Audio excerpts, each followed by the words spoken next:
Bismillahirrahmanirrahim. Assalamualaikum warahmatullahi wabarakatuh. Bismillah, walhamdulillah, wassalatu wassalamu ala rasulillah. Para jamaah al-asran, kali ini mari kita lanjutkan kembali mengaji kitab Nashaihul Ibadnya. Sekarang mungkin untuk bagian makalah yang kelima, yang mana kitab Nashaihul Ibad ini adalah kitab yang banyak sekali pepatah-pepatah yang harus kita renungkan di dalam kehidupan kita sehari-hari. Ini pepatah-pepatah dari para ulama tentunya ya. Baik. Bismillahirrahmanirrahim. Al-maqalatul khamisatu, maqalah yang kelima, an Utsman radhiyallahu anhu, diterima dari Sayyidina Utsman radhiyallahu anhu. Beliau mengatakan bahwa hamud dunya, ada rasa gelisah hati kita dikarenakan dunia, maka zulmatun fil qalbi, maka akan menggelapkan hati kita. Wahamul akhirati, tetapi kalau misalkan hati kita merasa gelisah di dalam urusan akhirat, itu justru nurun fil qalbi, akan memberikan cahaya ke dalam hati kita. Ail huznu fil umuril muta'alliqati bidunya. Maksudnya itu adalah kita itu bersedih di dalam urusan yang berkaitan dengan dunia, soro mudliman fil qalbi, maka akan menjadikan kegelapan di dalam hati kita. Wal husnu fil umuril muta'alliqati, sedangkan kalau misalkan kita bersedih di dalam urusan bil akhirati yang berkaitan dengan akhirat, soro munawwiran lil qalbi, justru itu akan menjadikan penerang hati kita. Maka kita berdoa kepada Allah, nanti doanya saya sampaikan di terakhir ya. Baik. Saya akan sedikit jelaskan dengan apa yang disampaikan oleh Sayyidina Utsman radhiyallahu anhu. Di dalam keterangannya sangat jelas sekali, hamud dunya zulmatun fil qalbi wa hamul akhirati nurun fil qalbi. Bingung, hati kita itu bingung banget. Terkadang kita di dalam hidup, siapa sih yang gak pernah merasa bingung ya? Tentu di dalam hidup itu ya namanya manusia akan pernah mengalami, mungkin sering mengalami juga ada rasa bingung gitu ya, pikiran kita bingung, bahkan karena bingung pikiran kita sehingga efeknya sampai menggelisahkan di dalam hati kita itu. Kita mendapati suatu permasalahan, kita bingung gitu ya, untuk menyelesaikan permasalahan yang kita hadapi ini, sehingga efek-efeknya sampai membuat hati kita itu gelisah. Hidup kita merasa tidak tenang gitu. Bahkan ujung-ujungnya sampai kehidupan kita pun merasa tidak bahagia yang kita rasakan, dan yang lebih parahnya lagi karena kita merasa hidup tidak bahagia sehingga orang tersebut bisa dikatakan merasa putus asa di dalam kehidupan yang ia jalani ini. Jika sudah ada rasa putus asa di dalam hati, maka kita ingat kul a'udzu birabbin nas ya, surat An-Nas yang mewaswaskan hati kita, yang membuat hati kita merasa ragu sehingga jauh kita bertauhid kepada Allah, itu adalah hati yang mana setan yang membisikkan hati kepada kita. Na'udzubillahi min dzalik. Sehingga kalau orang sudah merasa putus asa, tidak ada rasa kepercayaan di dalam dirinya karena sudah jauh tauhidnya kepada Allah, maka orang tersebut, na'udzubillahi min dzalik, kita banyak menemukan kasus orang yang begitu banyak bergelimang dengan harta, tetapi ujung-ujungnya na'udzubillah, orang tersebut dengan sengaja menghilangkan akan nyawanya sendiri, dikarenakan sudah hilang keimanan di dalam hatinya. Na'udzubillah, summa na'udzubillahi min dzalik.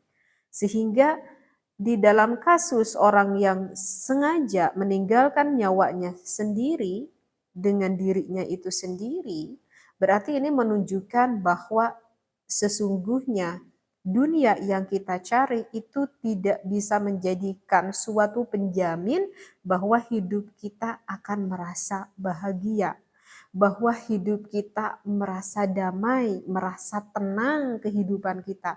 Ternyata bukan dunia loh yang menjadikan kebahagiaan di dalam hidup kita. Ya meskipun kita tidak memungkiri karena kita memang pada saat ini kita itu sedang hidup di mana? Iya, memang saat ini kita sedang hidup di dunia. Bahkan ketika kita meminta pun yang kita utamakan adalah dunia dulu kan, bukan akhirat dulu. Karena memang pada saat ini kita itu sedang hidup di alam dunia seperti itu. Ya, kita nggak mungkiri teh kan kita juga hidup dunia. Iya, kita juga hidup dunia. Kita kita hidup itu butuh dunia karena memang pada saat ini kita ya sedang berada di dunia. Dan yang mana dengan arti kata dunia ini kan banyak ya. Ya, harta itu kan termasuk ke dalam dunia. Saya ambil salah satu contoh dengan dunia ini adalah dengan harta, ke apa itu? Kekuasaan itu juga kan dunia. Bahkan wanita pun itu bisa dikatakan dunia karena tidak sedikit orang terjerumus oleh sosok seorang wanita. Saya akan mengambil suatu contoh dunia di sini itu adalah yang berupa harta. Dan lebih spesifik dengan harta itu adalah uang. Siapa sih hidup di dunia ini yang tidak membutuhkan uang? Memang kita hidup di dunia ini membutuhkan uang, iya kan? Bahkan untuk mencapai suatu amal ibadah pun itu membutuhkan uang. Kita sebelum melakukan amal ibadah, kita mencari dulu ilmu. Mencari dulu ilmu itu pun membutuhkan uang. Misalkan kita membutuhkan pakaian untuk menutupi aurat kita, bukankah itu membutuhkan uang? Misalkan anak kita yang lagi pesantren, bukankah itu membutuhkan uang untuk membeli peralatan-peralatan yang dibutuhkan ketika bertolabul ilmi? Bukankah itu membutuhkan uang? Ya kan? Kita tidak pungkiri karena memang kita hidup di dunia ini, ya kita membutuhkan uang. Tetapi jangan sampai uang tersebut membuat hati kita merasa gelisah. Karena kalau sudah membuat hati kita gelisah, nah ini yang harus kita pertanyakan. Jadi memang suatu kewajiban, misalkan saya kasih contoh bagi seorang laki-laki.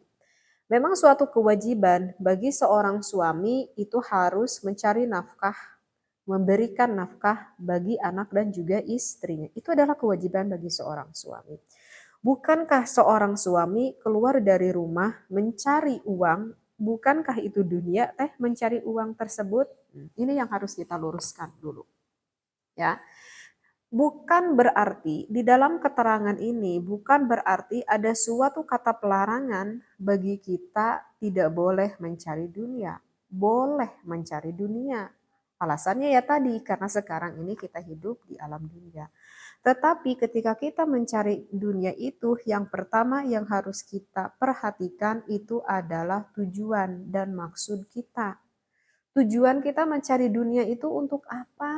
Maksudnya kita mencari dunia itu untuk apa? Gitu ya. Maka seorang suami menjawab tujuan saya keluar dari rumah mencari nafkah, mencari uang, mencari materi itu dikarenakan saya adalah seorang suami. Dan beban saya diberikan oleh Allah bahwa saya harus memberi nafkah kepada anak istri saya. Bukankah itu adalah mencari rizki itu menjadi amal akhirat? Ya kan? Berarti ketika seorang suami keluar dari rumah mencari rizkinya, meskipun tampak kita terlihat mencari dunia, mencari uang, misalkan ke pabrik, ke pasar, ke ladang, ke sawah, kemanapun, tetapi ini si Bapak tuh paham, tujuannya adalah ingin mencari ridho Allah. Karena kata Allah, saya berkewajiban memberikan nafkah kepada anak istri saya. Seperti itu. Ya, sehingga meskipun kita tampak lihat ini adalah mencari uang seperti tampak amal dunia, tetapi ini si Bapak hatinya karena bergumantung kepada Allah berubah menjadi amal akhirat. Seperti itu. Paham di sini ya? Nah, jadi itu yang pertama harus kita yang harus kita perhatikan adalah niat awal dan juga tujuannya seperti itu. Lantas setelah itu karena udah tahu nih sosok seorang suami ini bahwa ketika saya mencari nafkah, mencari materi ini adalah berkewajiban. Kalau udah paham berarti ya harus paham juga untuk langkah selanjutnya, karena kata Allah ini perintah berarti berhubungan dengan ibadah. Sehingga tidak mungkin dong di dalam mencari ibadah itu ada diselipi dengan perkara yang haram. Karena kalau udah diselipi akan perkara yang haram, maka itu bukan lagi mencari amal akhirat, tetapi apa yang kita cari? Amal dunia. Karena kalau kita semata-mata mencari amal akhirat, tidak mungkin di dalam kita mencari nafkah ataupun materi tersebut terselipi ada sesuatu yang haram. Nah, sebelum langkah jauh seorang suami tersebut di dalam bagaimana membedakan rezeki yang halal dan juga yang haram, maka dari awal-awal seorang bapak suami ini sudah mencari dulu ilmu. Gitu. Bertanya dulu kepada Pak Yai, bertanya dulu kepada Pak Ustadz. Kalau bisa baca kitab, ya bukalah kitabnya. Apa saja sih? Sekarang saya berusaha misalkan lagi berdagang, berjual beli. Sekarang saya sedang berusaha mencari materi misalkan di suatu perusahaan. Maka kita harus mencari dulu ilmu yang berhubungan dengan jual beli tersebut. Ataupun saya sebagai orang pekerja harus dulu cari ilmunya. Agar ketika melakukan ibadah mencari nafkah tersebut, mencari materi tersebut, jangan sampai ada sedikit pun terselipi sesuatu yang diharumkan ataupun yang disyubhatkan. Berarti ini kewajiban oleh sang suami apa dulu? Mencari ilmu dulu, lalu diterapkan. Seperti itu. Ya, karena tidak sedikit orang di dalam mencari nafkah itu hanya semata-mata ingin mendapatkan kesenangan di dalam hidupnya dan melupakan kepada Allah Subhanahu wa taala. Nah, jadi di sini kita sudah paham ya, bukan berarti orang yang sedang di luar sana, yang berdagang ke pasar, yang ke ladang, yang kemanapun, itu sedang mencari dunia. Berarti itu sudah bisa difahami di sini ya. Jadi kita tidak tahu akan seseorang apakah itu sedang semata-mata mencari dunia ataupun akhirat. Karena itu yang tahu urusan itu adalah hanya hati dirinya dan juga Allah Subhanahu wa taala, ya kan? Nah, kalau setelah kita udah pahami tujuan kita ini benar, saya mencari nafkah agar saya semakin takorub kepada Allah Subhanahu wa taala, seperti itu ya. Dan caranya dengan cara yang benar, tidak ada sesuatu yang haram dan juga yang syubhat, maka untuk yang selanjutnya adalah kita bersyukur dengan rezeki yang telah Allah berikan kepada kita. Oke, sekarang saya bekerja misalkan yang ke pabrik lah atau ke suatu perusahaan. Misalkan sebulan sekali saya mendapatkan gaji dari pabrik ataupun dari perusahaan tersebut.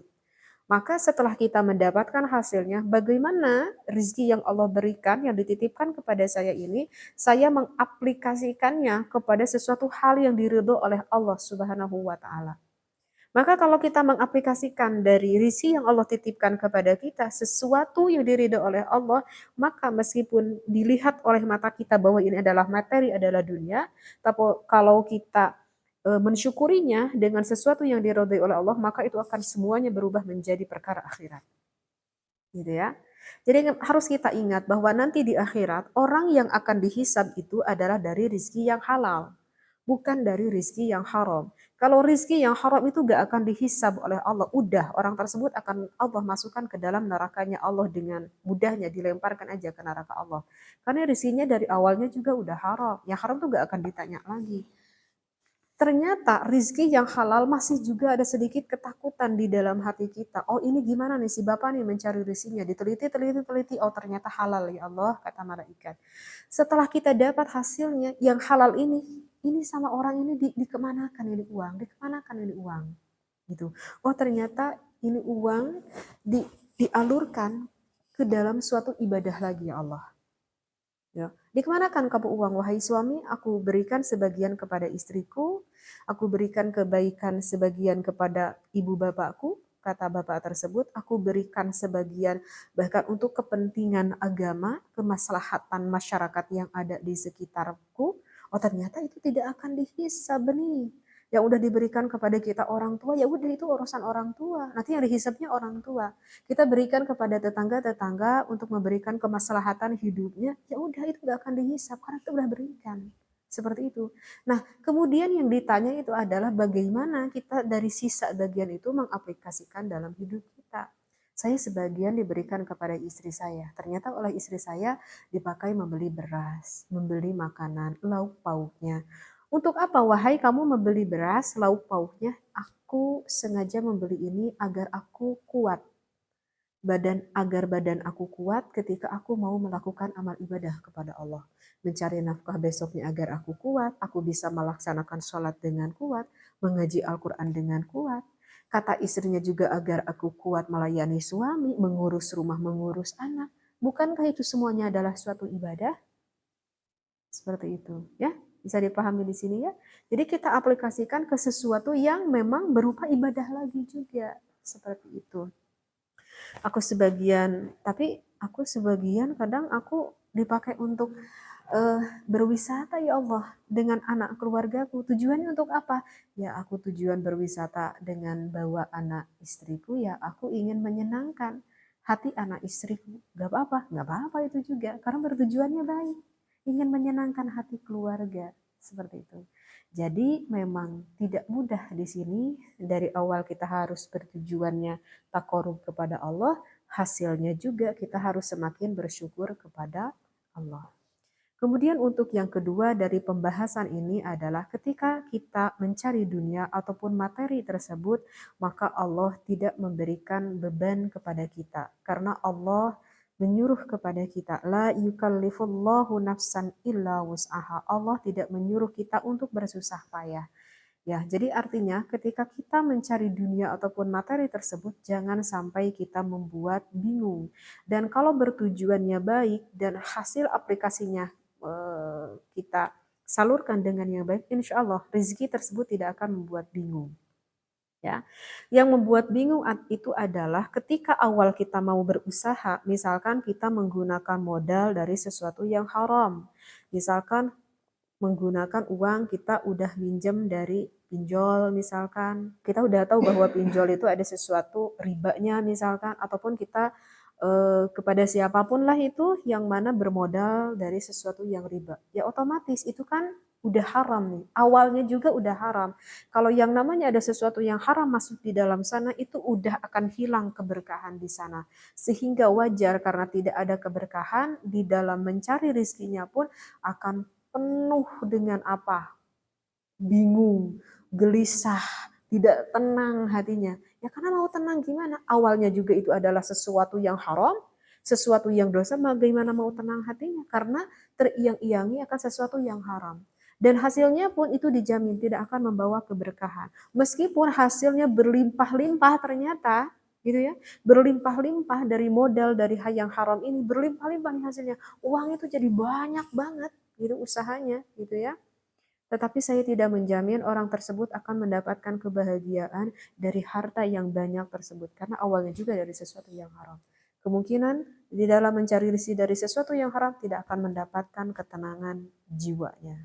Karena di dalam urusan ketenangan itu adalah urusan hati.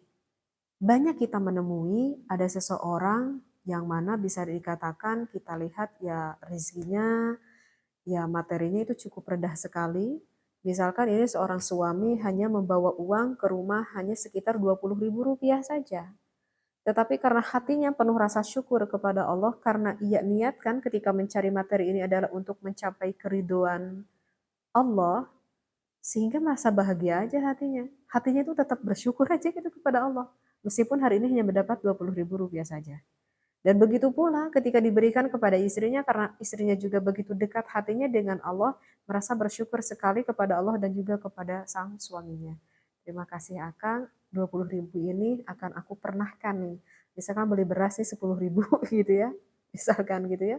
Beli terigu satu perapat, beli telur cuma 2 telur aja, kasih terigu biar banyak.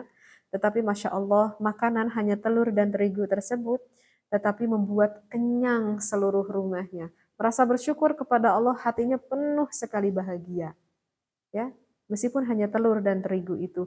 Dan anehnya, dari telur dan terigu tersebut tidak mendatangkan penyakit dan tidak mengurangi akan gizi dari makanan tersebut. Karena memang mungkin hatinya penuh rasa syukur gitu kepada Allah. Rasanya tuh enak banget bareng makan dengan suami, dengan anak, penuh dengan kesenangan. Karena hatinya penuh dengan rasa syukur. Banyak sekali kita temukan ada orang yang bahkan Saking bingungnya ini makan, udah makan di sini di rumah gak enak, padahal di rumah serba ada. Makan ke restoran ini udah bosan, sampai-sampai pengen makan pun pengen makan nih ke luar negeri. Saking apanya? Saking ingin mendapatkan suatu kenikmatan. Masya Allah, ini yang perlu kita tafakuri, ini yang perlu kita tadaburi. Dan yang harus kita ingatkan semata-mata bahwa yang memberi rizki itu hanyalah Allah semata. Maka saya ingat akan suatu kisah Nabi Musa alaihi salam ketika Nabi Musa disuruh oleh Allah untuk bermunajat ke Gunung Tursina, bahkan tidak tidak dengan waktu yang sebentar, dengan waktu 40 hari, berarti otomatis kan Nabi Musa harus meninggalkan anak istrinya, harus meninggalkan keluarganya. Lantas Nabi Musa mau berangkat ke Gunung Tursina, ketika di tengah perjalanan Nabi Musa menengok ke belakang. Kenapa Nabi Musa menengok ke belakang? Karena Nabi Musa ingat kepada anak istrinya. Ada sedikit rasa keraguan, aduh sekarang aku mau pergi meninggalkan anak istriku di rumah. Ada rasa dalam hati, bagaimana ya nanti anak istriku bisa makan gak ya? Mungkin hal itu juga sering terjadi oleh diri kita ya. Dan Nabi Musa pun ada rasa seperti itu. Bagaimana ya nanti anak istriku? Apakah nanti bisa makan ketika aku pergi? Seperti itu. Maka Allah Ta'ala berfirman, idrib bi'aswakal hajar. Wahai Nabi Musa, gitu ya, idrib, gitu ya. Bi'aswakal hajar, ini ada batu. Di depan Nabi Musa ada batu-batu yang begitu besar sekali. Dengan tongkat dari mukjizatnya Nabi Musa, idrib, maka dibenturkanlah tongkat tersebut di atas batu dan batu tersebut terbelah seperti itu. Kata Allah, idrib bi aswakal hajar, dibentur lagi bulah yang kedua kalinya karena saking besar batu tersebut, dan untuk ketiga kalinya terbelah lagi, batu tersebut terbelah lagi. Masya Allah. Di dalam 3 lapisan batu yang ketiga, di sana Nabi Musa melihat ada sosok makhluk yang sangat kecil sekali hidup. Ini menunjukkan bahwa ada kehidupan. Oleh logika akal, kita tidak terpikir ada makhluk yang begitu kecil di dalam batu hidup. Dan siapa yang menghidupkan, dan siapakah yang memberi rizki, dan siapakah yang memberi makan terhadap makhluk tersebut kalau bukan Allah Subhanahu wa Ta'ala. Sehingga di sana Nabi Musa semakin yakin, semakin mantap. Makhluk yang begitu kecil, apalagi ini bagi seorang manusia kan yang dimuliakan oleh Allah.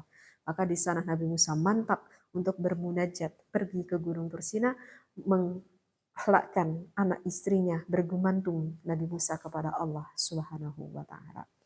Mudah-mudahan yang saya kaji di dalam kitab Nasu'ih al-Ibad ini adalah pepatah dari Sayyidina Utsman radhiyallahu an, begitu banyak bermanfaat bagi kita.